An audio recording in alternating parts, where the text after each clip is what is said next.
Greetings, fellow Nightfarer. I know why you're here. I too picked Executor as soon as I was given the chance. However, I didn't know what to do with the power at my fingertips.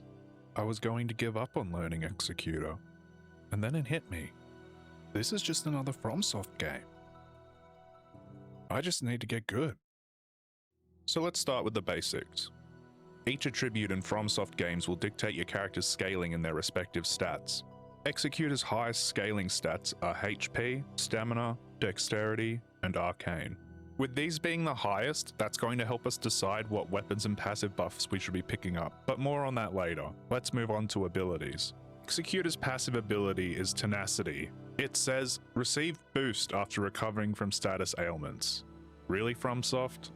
What this really means is that whenever you recover from any ailment such as poison or scarlet rot, you're actually getting a damage boost to your attacks, as well as increased stamina recovery. Executor's main character skill, Suncatcher, is his bread and butter. I assume most of you have clicked on this video because of this ability, so we're going to be spending a lot of our time here. Grab a pen and paper, lock in, there's a lot to know. The description reads, draw Executor's blade that can deflect enemy attacks. Oh my god, I have so much work ahead of me. Okay, they're not wrong. It does deflect enemy attacks, but it also does so much more. Activating Suncatcher puts you in what I like to call the parry stance. While you're in this stance, you're locked out of doing a few things. You can't roll, you can only dodge. This dodge still has iframes, but it feels a lot more precise to land, so be wary. You also can't sprint or use consumables while in the stance, so just be aware that you need to switch out of the stance before you try using a consumable or if you want to close the gap on an enemy. Those are the only downsides. The rest of Suncatcher's intricacies is what makes this character so fun to play and addicting to master. First of all, you use so much less stamina swinging and blocking with Suncatcher. This allows you to keep up the pressure on a target when most other characters can only get one or two big attacks in. The parry itself has multiple things you need to be aware of, however. First of all is the timing or the parry window. When pressing the block button, you'll see Executor do this animation with his sword in his hand. This is the window that when the attack hits, the parry is activated. Learning this timing is crucial to success with this character, and it will need to be something you consciously think about when you start using Executor and implementing the things shown in this guide. Also, I haven't seen a lot of people mention this, but the animations for going in and out of Suncatcher are also windows where enemy attacks will be parried. Implementing these unsheath and sheathing parry windows into your gameplay will make the switch between your main weapons and Suncatcher that much smoother when you get the hang of doing it. Whenever you parry an enemy attack or hit an enemy with an attack of your own, you're building what is effectively known as the poise meter, or stagger bar.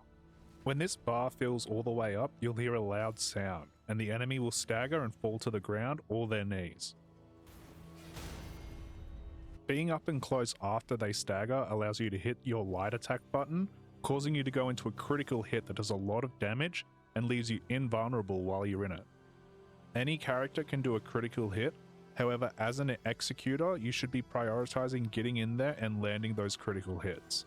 As you'll see later, we're going to be building into them almost every time we go into an expedition. Before we move on, I also want to mention the skill attack available while Suncatcher is out. When you land enough parries, you'll notice the blades start to glow with a bright yellow light. This means it's fully charged and you can unleash a dash attack that does a considerable amount of damage as well as flinching any enemy that you come across. And yes, you can also use this ability to parry. Just check this clip out.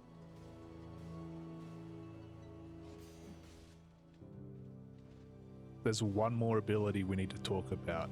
Executor's ultimate, Beast Form.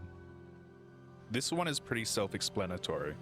Activating Executor's ultimate turns you into a giant wolf-like beast.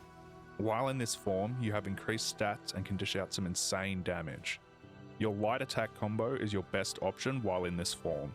During the transformation period, you're also invincible to any damage and grapples, so try to use that to your advantage when deciding when to pop your beast form. Pressing your skill attack button will charge up a long-winded attack that when landing will do massive damage as well as stagger anything hit. Finally, we finish off with builds and weapons.